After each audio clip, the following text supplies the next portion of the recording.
okumuzeka ya the very Reverend Canon Bobs Nathan Mwesige kwa kwebembirumo omuleebezi wa Nkole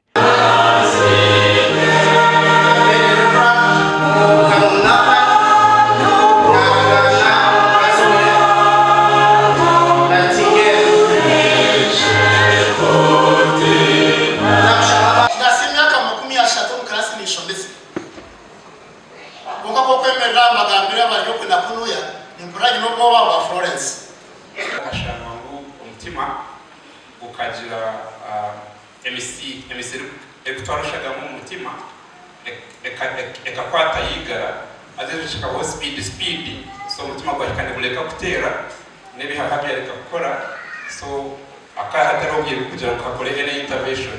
Nightingale Florence Mwesige ofire abyari mukazi wa Dean wa St James Cathedral obulevuzi Nkole aho murembo rwambarara the very Reverend Canon Nathan Bobs Mwesige. Mukazi wanje ambira abana bana mwabareba Moses, Aaron, Colin and Miriam. Omukazi wanje no choice, no problem.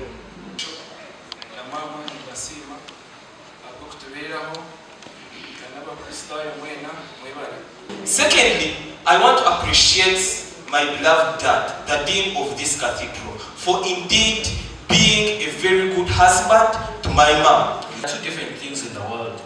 That is being a man and losing a mother. Nubasako uri mushija konkawaruzi na mamu wawe ntaza mukicunga mu mutama. Abantu bafurwa bakazi. Mukazi waro kwari yawe. Bako kwari mutezo wakahembe kwa mfana borushasha. Abari baceceze na bono. Yabatana nakugaburira bishakara bono ko. Ariyaho ariyembura ariyaho. Nabo kwa kufusha kujirota wongaro kuferwa mukasi agaferwa mukasi. Nightingale Florence Mwesige yasiga abana bana no kuzikwa izuba rya Nyankakare Home District Yebanda abwa TV West Disenyomo Gideon.